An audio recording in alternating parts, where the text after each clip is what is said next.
आणि यानंतरची बातमी आहे खाद्यप्रेमींसाठी अत्यंत महत्त्वाची। तुम्ही जर आवडीनं नूडल्स खात असाल तर ही बातमी नक्कीच तुमच्यासाठी। कामोठेमधील नूडल्स तयार करणाऱ्या कंपनीत मनसे कार्यकर्त्यांनी धाड टाकलेली आहे। यावेळेस धक्कादायक प्रकार उघडकीस आलाय। या कंपनीमध्ये अस्वच्छ ठिकाणी नूडल्स तयार केले जात असल्याचं समोर आलंय आणि गेल्या महिन्यात सुद्धा मनसे कार्यकर्त्यांनी या कंपनीवर धाड टाकलेली होती। यावेळेस अन्न आणि औषध प्रशासनाच्या अधिकाऱ्यांनी कारवाईचा फार्स केला होता। मात्र आता पुन्हा त्याच कंपनीवर धाड टाकलेली असता पुन्हा अस्वच्छ ठिकाणी नूडल्स तयार केले जात असल्याचं समोर आलंय आणि त्यामुळेच या कंपनीवर कुणाचा वरदहस्त आहे असा सवालही उपस्थित होतोय।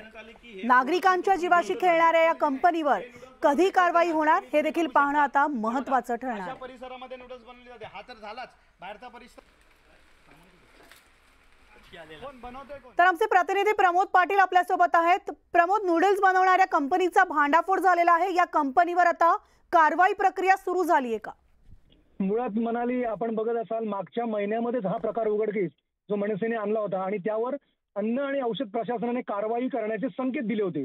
कारवाई झाली, शील केलं त्या कंपनीला असं म्हटलं गेलं, मात्र पुन्हा त्याच ठिकाणी त्याच जागेवर तशाच प्रकारचं नूडल्स तयार करण्यात आलं आहे। त्यामुळे धक्कादायक आहे किंवा अन्न आणि औषध प्रशासनानं केवळ कारवाईचा फार्स केला होता का, अधिकाऱ्यांचे हात त्याच्यामध्ये बरबडलेला का, हा एकंदरीत प्रश्न निर्माण होतोय। त्यामुळे नागरिकांनी अशा प्रकारचा पदार्थ खाणे अत्यंत रोगाला निमंत्रण देणार आहे। त्यामुळे मनसेनं हा पुन्हा एकदा भांडणाफोड केलाय। आता तरी पुन्हा एकदा औषध प्रशासन यावर कडक कारवाई करते का हे पाहणं महत्त्वाचं असेल, मात्र शासनाने गंभीर दखल घेणं हे अत्यंत आवश्यक आहे। म्हणाली निश्चितच याचा सगळा पाठपुरावा आपण करत राहू। तुर्तास धन्यवाद या सविस्तर माहितीसाठी।